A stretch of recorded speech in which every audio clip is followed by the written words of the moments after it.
Bonjour amis vierges. L'année 2025 est l'année où certaines planètes qui formaient des aspects difficiles pour vous vont commencer à vous laisser tranquille. Vous allez enfin pouvoir souffler. Ce sont Saturne et Neptune qui, lorsqu'elles étaient en Poisson, formaient une opposition par rapport à votre signe, un aspect tendu. Et donc en 2025, ces planètes vont commencer à entrer dans le signe du Bélier. Et dans ce signe, ces planètes seront neutres pour le signe de la Vierge. À côté de ça, Pluton est bien installé dans le signe du Verseau depuis 2024, il va y rester, et dans ce signe, il n'a pas grande influence pour vous, donc il va vous laisser tranquille durant toute sa traversée du signe. Par contre, les deux dernières planètes lentes, Uranus et Jupiter, vont avoir des influences différentes pour vous en fonction des périodes de l'année, et également selon que vous êtes du début ou de la fin du signe. Donc on va voir tout ça en détail.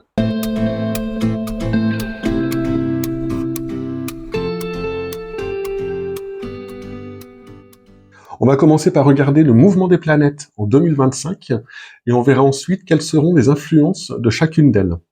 Donc sur cette animation, il n'y a que les planètes lentes, ce sont les plus importantes, les plus impactantes en prévision astrologique. Votre signe est ici, en marron, comme les deux autres signes de Terre. Alors la plus lente d'entre elles, Pluton, est entré en Verseau et ne va plus revenir en Capricorne, comme il l'a fait en 2024. Dans ce signe, situé en quinconce par rapport au vôtre, la planète n'a pas grande influence pour vous.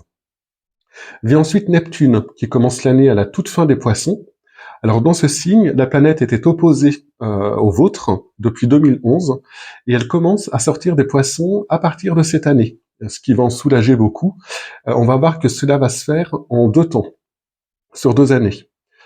Troisième planète, la plus lente, Uranus, change aussi de signe durant quelques mois, en 2025.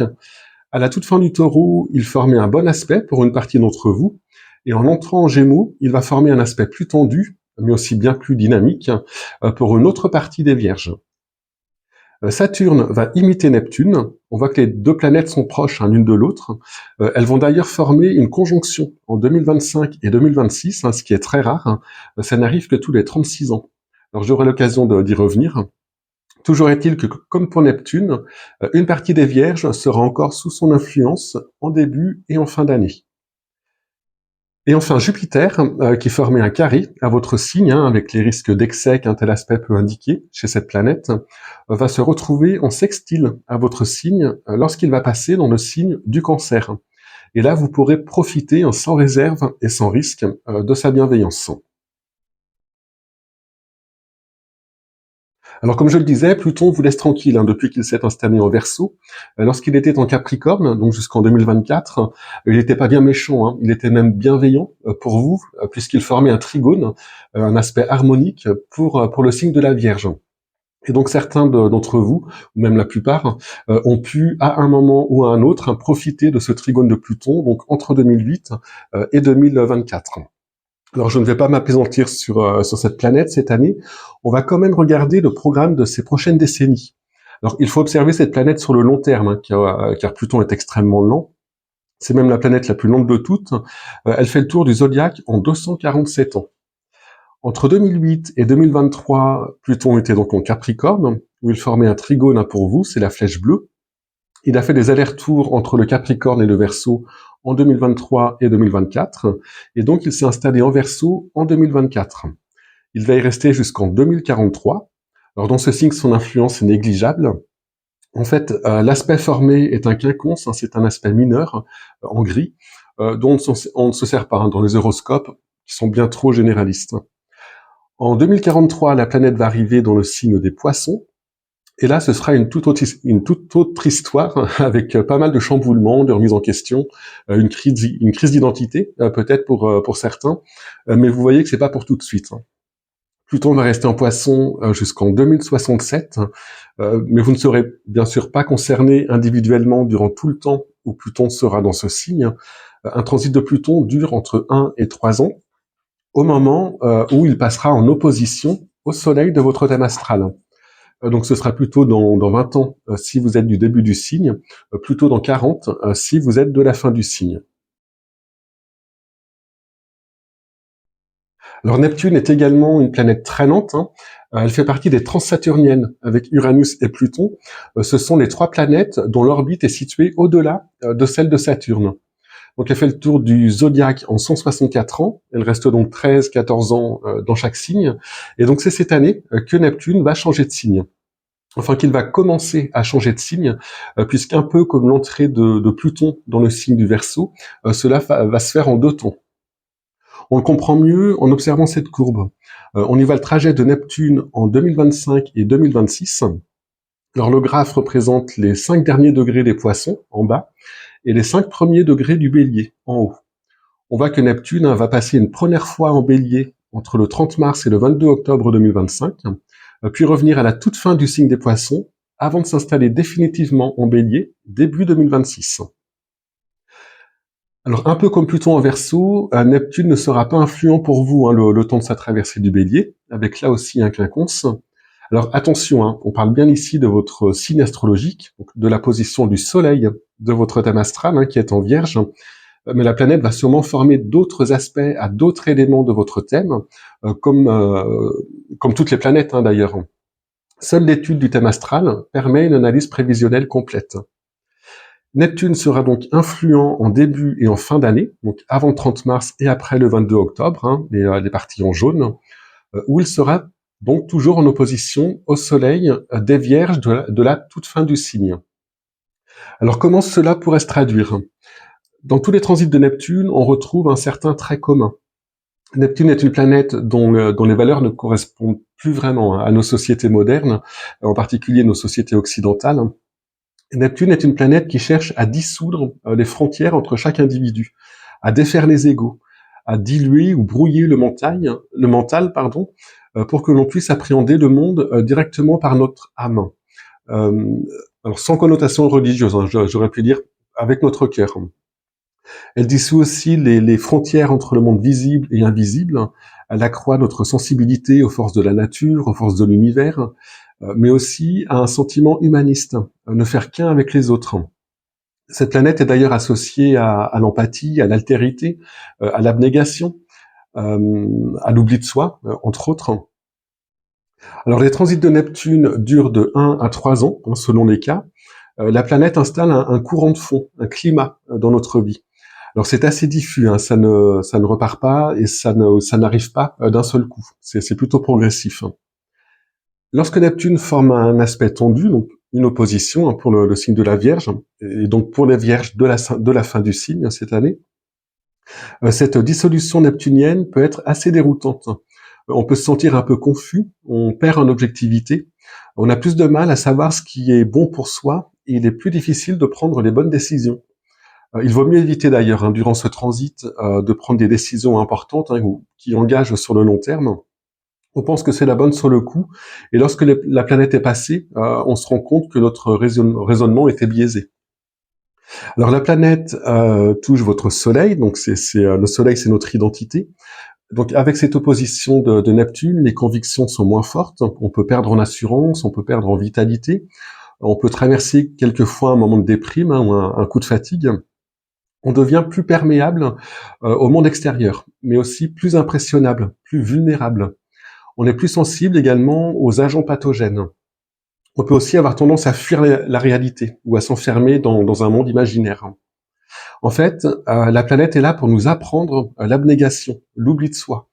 Elle cherche à relativiser l'importance de notre ego. Et un bon moyen de vivre ce transit est justement de prendre une certaine distance par rapport à soi-même, un peu de hauteur. Et les activités liées à la spiritualité, les activités créatives, tout ce qui est lié au monde de l'abstrait, au monde imagé, peuvent permettre ça. Alors pour savoir quand vous serez personnellement touché, donc à l'aide de votre date de naissance, vous pouvez consulter cette courbe. Donc elle est en accès libre par le lien dans la description. Il y en a une pour chaque planète. Donc elle représente le trajet de Neptune en 2025. Vous avez les mois de l'année en bas. Si vous êtes de la fin du signe, vous pouvez rechercher votre date de naissance à gauche, en bleu. Alors si vous connaissez la position de votre soleil dans votre thème astral, c'est encore mieux. J'ai indiqué les degrés en noir sur la gauche.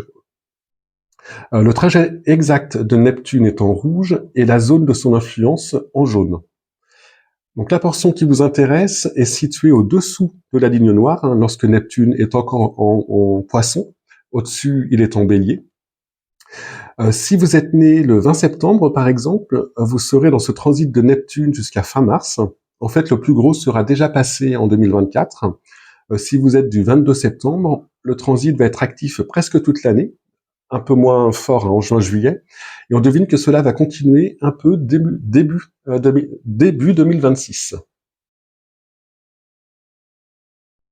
Alors Uranus fait le tour du zodiaque en 84 ans, il reste donc en moyenne 7 ans dans chaque signe, et lui aussi va changer de signe cette année. Enfin, il va commencer à changer de signe, puisque comme Neptune, ça va se faire en 2 fois. On le voit sur cette courbe qui représente le trajet d'Uranus durant 2 ans, en 2025 et 2026. Sont représentés les 10 derniers degrés du Taureau, en bas, en bleu, donc le dernier décan, et les 10 premiers degrés des Gémeaux, donc le premier décan, au-dessus, en rose. Alors la planète va passer une première fois dans le signe des Gémeaux le 7 juillet, puis rétrograder, donc reculer, on voit la courbe descendre, et repasser en Taureau le 8 novembre. La planète retournera en Gémeaux le 26 avril 2026 et donc va s'y installer pour plusieurs années. Alors les Gémeaux sont un signe mutable, comme la Vierge. Ce sont les signes qui marquent la fin des saisons.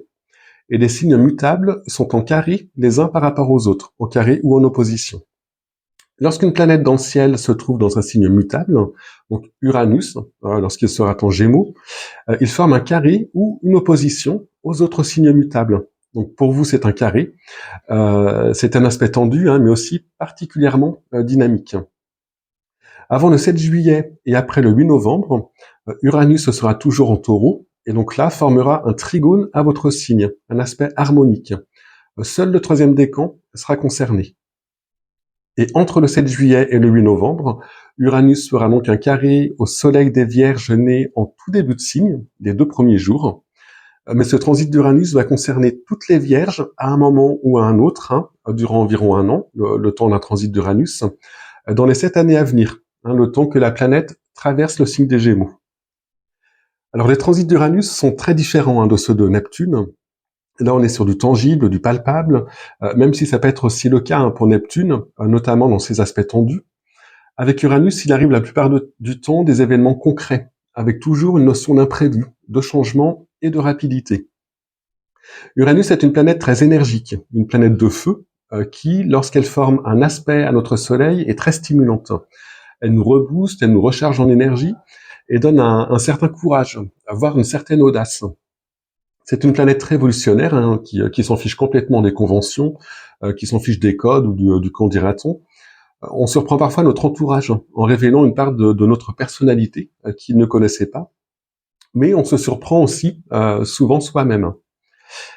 Elle a un aspect rebelle comme ça, elle procure un besoin de liberté, un besoin d'indépendance. Lorsqu'on est touché par cette planète, on a plus de mal avec tout ce qui est obligation, avec les contraintes. On a souvent envie de prendre le large, de faire autre chose, de tout plaquer et de tout recommencer.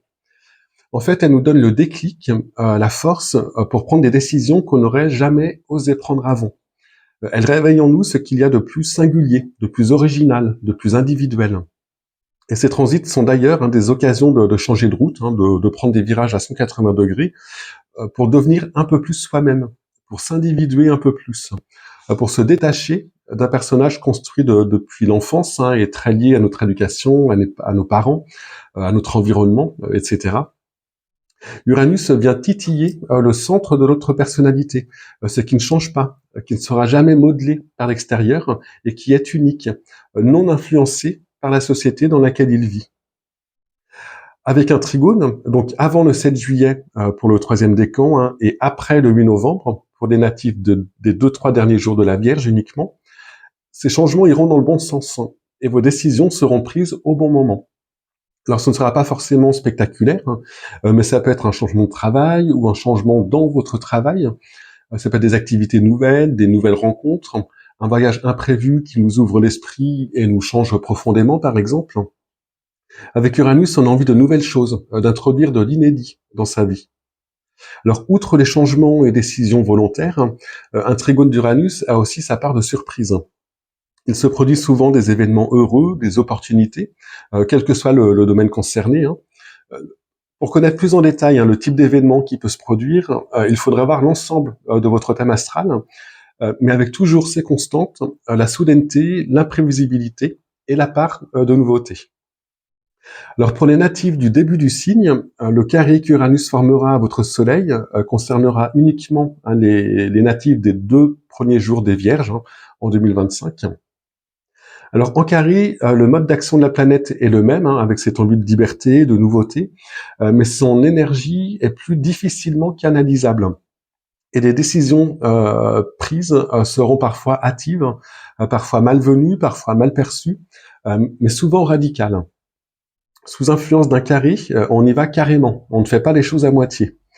Alors, vous pourriez aussi être davantage dans la confrontation face à ceux qui vous imposent des contraintes ou des obligations. La forte stimulation de la planète pourra quelquefois être vécue dans une forme de revendication, parfois même de provocation.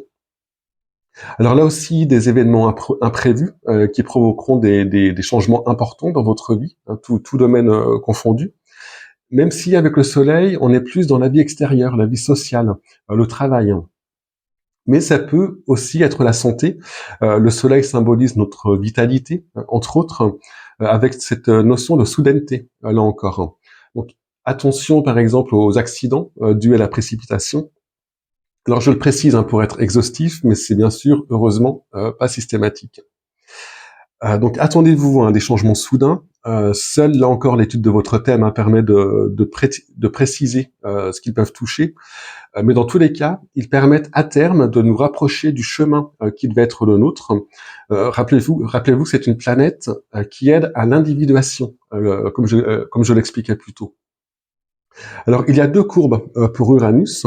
Une courbe pour Uranus en carré, si vous êtes du début du premier décan, donc né au mois d'août, et une courbe pour Uranus en trigone, si vous êtes du 3e décan, donc né en septembre. Elles sont disponibles par le lien dans la description. Alors voici celle d'Uranus en trigone pour les Vierges. Donc la portion qui vous intéresse est située au-dessous de la ligne noire, quand Uranus est encore en Taureau. Comme d'habitude, les mois de l'année 2025 sont en bas et les années de naissance à gauche. Le trajet exact d'Uranus est en rouge et la zone d'influence en jaune. Donc si vous êtes né le 16 septembre par exemple, vous serez concerné par ce trigone du début de l'année à fin avril et vous en aurez terminé avec ce transit. Ça aura d'ailleurs commencé en 2024 pour vous. Si vous êtes né le 21 septembre, vous serez concerné de mai à juillet et à nouveau à partir de la mi-octobre et ça continuera un peu début 2026. Alors Saturne va prendre un peu le même chemin que Neptune. Il va sortir des poissons où il se trouvait depuis 2023, faire une petite incursion en bélier, revenir à la fin de l'année, à la toute fin du signe des poissons et s'installer définitivement en bélier, enfin pour quelques années, en 2026. On le voit sur ce schéma qui représente les 2 derniers décans des poissons en bas, donc les 20 derniers degrés, et les 20 premiers degrés du bélier au-dessus de la ligne noire, donc les 2 premiers décans. Donc la planète va passer en bélier entre le 25 mai et le 1er septembre et retourner en bélier pour quelques années à compter du 14 février 2026. Donc comme pour Neptune, la planète sera influente en début d'année, avant le 25 mai, et en fin d'année, après le 1er septembre. Mais il faut savoir que Saturne et Jupiter sont bien plus rapides que les 3 planètes précédentes. Jupiter reste 1 an dans chaque signe, Saturne 2 ans et demi, et donc elle se colore du signe traversé, comme toutes les planètes, mais il n'y a pas ce phénomène d'adaptation ou d'habituation, si on peut dire, qui existe avec les 3 planètes transsaturniennes qu'on a vues avant. L'ensemble du signe est sous influence de la planète durant toute sa traversée du signe. Mais cette influence saturnienne sera plus forte quand Saturne formera un aspect serré à votre soleil natal. Pour les natifs de la seconde moitié du signe de la Vierge, ce sera une opposition, donc avant le 25 mai et après le 1er septembre. Alors la façon de vivre l'aspect est très différente selon que l'aspect est harmonique ou dissonant, mais dans tous les cas, Saturne nous met face à nous-mêmes. Il exige de nous considérer avec honnêteté, sans faux semblant, et d'assumer nos responsabilités. Il nous pousse à grandir, à mûrir, il nous verticalise. Alors cette planète n'est pas très appréciée en général, mais sans elle, nous serions des êtres mous, sans consistance, sans structure interne. Elle a une forte valeur évolutive. surtout dans ses aspects les plus tendus, un peu comme Pluton d'ailleurs, mais en version bien plus light. Hein. Les choses ne s'écroulent pas, elle ne remet pas tout en cause, hein. C'est pas un gros ménage, comme le fait parfois, par exemple, un carré de Pluton. Les oppositions de Saturne, et la fin du signe de la Vierge hein, sera concernée en début et fin d'année, sont fortement ressenties.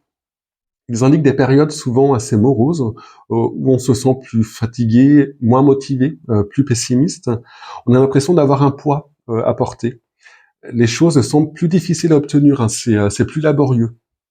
Alors ça peut se traduire par un surcroît de travail, on peut se sentir accablé, mais aussi par un échec, une situation frustrante, l'impression d'être empêché, d'être retenu, que ce soit réel d'ailleurs, hein, ou simplement ressenti.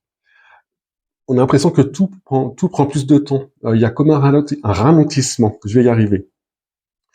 Saturne peut aussi représenter une figure d'autorité. Donc ce transit peut aussi se manifester par un conflit avec un patron, un parent, mais généralement sans affrontement direct.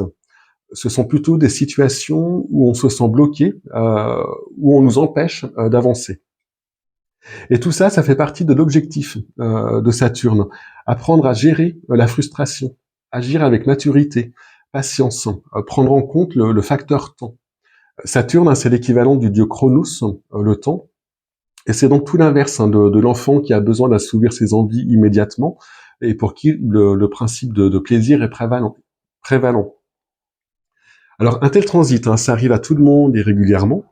Une conjonction, un carré ou une opposition de Saturne à notre Soleil, ça a lieu tous les 7 ans et demi. Donc ce sont des étapes à franchir, hein, des petites épreuves de la vie à traverser, mais qui nous permettent de grandir. Alors comme pour les autres planètes, vous pourrez retrouver les courbes de Saturne par le lien dans la description. Alors dernière planète lente, Jupiter est entré en Gémeaux en mai 2024, signe mutable comme le vôtre. Il forme donc un carré pour la Vierge. Par contre, au mois de juin, il va passer en Cancer, signe d'eau, et donc dans ce signe, il va former un sextile, un aspect harmonique pour le signe de la Vierge. Sur cette courbe qui représente le trajet de Jupiter en 2025, vous avez tout le signe des Gémeaux en bas et tout le signe du Cancer en haut. Chaque décan est séparé par une ligne horizontale. On voit que la planète va encore concerner par un carré, lorsqu'elle sera encore en Gémeaux, les deuxième et troisième décans des Vierges, puis par un sextile, donc après le 9 juin, lorsqu'elle sera en Cancer, les premiers et deuxième décans des Vierges, ainsi qu'une partie du troisième décan. Alors Jupiter fait le tour du zodiaque en 12 ans, et reste donc en moyenne 1 an dans chaque signe. Quand il s'installe dans un signe durant une année, le monde est incité à assimiler plus profondément les valeurs du signe, sa signification.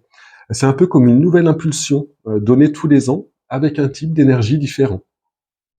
Sur un plan individuel, son influence sera légèrement différente pour vous avant ou après le 9 juin, mais son mode d'action reste le même, avec toutefois quelques nuances. Alors justement, quel est le mode d'action de Jupiter ? Jupiter fait loupe sur les éléments du thème où il passe, il amplifie, il met en lumière, et cela va très bien avec les caractéristiques du Soleil qui ne demandent qu'à briller. Alors c'est bien sûr le cas pour la conjonction, quand Jupiter passe sur notre Soleil, mais aussi, dans une moindre mesure quand même, pour les sextiles, ainsi que pour les carrés. Donc après le 9 juin, Jupiter va faire rayonner votre Soleil un peu plus fort, hein. Il va augmenter votre vitalité et toutes vos énergies solaires, hein. Il va attiser votre feu intérieur, hein. Jupiter sera en sextile pour vous après le 9 juin. C'est donc une période où vous serez plus optimiste, vous aurez envie de mordre la vie à pleines dents, vous aurez plus d'entrain, plus d'envie, vous ressentirez le besoin de voir du monde, d'être plus actif socialement, de participer au monde. On est de bonne humeur et on dégage une énergie qui attire les autres. Ces transits de Jupiter indiquent souvent des rencontres intéressantes, enrichissantes, qu'elles soient amicales ou parfois amoureuses, notamment pour les femmes, car le Soleil symbolise entre autres la figure masculine dans un thème astral. Et comme en écho à ce qui se passe en nous, les événements nous sont le plus souvent favorables. Il y a un facteur chance à ne pas négliger durant ces périodes. Alors si vous avez une faveur à demander, ou une augmentation, une promotion, si vous devez vous mettre en avant, vous vendre, ou même si vous devez déclarer votre flamme, cette conjonction de Jupiter est un moment tout à fait judicieux. Vous mettez tous les atouts de votre côté. C'est aussi le bon moment pour lancer une entreprise ou un autre projet. Jupiter aide au développement des choses, à leur essor. Alors avant le 9 juin, une partie d'entre vous sera encore sous l'influence du carré de Jupiter, si vous êtes du deuxième ou du troisième décan. Le carré est considéré comme un aspect tendu, c'est un aspect dissonant, et c'est vrai, mais lorsque les deux planètes ont tellement de valeurs communes, comme c'est le cas donc entre Jupiter et le Soleil, il y a un terrain d'entente. On peut quand même tirer parti de cet aspect et faire de ce transit une période positive. Il suffit d'en être conscient, d'être averti, et l'astrologie sert aussi à ça. Alors, il faut garder en tête que les carrés ou oppositions de Jupiter à notre Soleil présentent les mêmes caractéristiques que les aspects harmoniques que je viens de décrire, mais avec un risque d'excès qui peut nous jouer des tours. Donc cet optimisme, cette envie peuvent devenir folie des grandeurs. On voit trop grand, on se surestime. La confiance en soi peut être telle qu'on prend des risques sans en avoir conscience. On n'est pas joyeux, on est exalté, on s'emballe. On a aussi tendance à prendre plus de place dans notre rapport aux autres. Donc on peut empiéter sans s'en rendre compte sur le territoire des autres. Et quelquefois c'est l'ego qui enfle et on devient un but de sa personne. On peut aussi devenir grand prince avec des excès de générosité qu'on regrettera peut-être plus tard.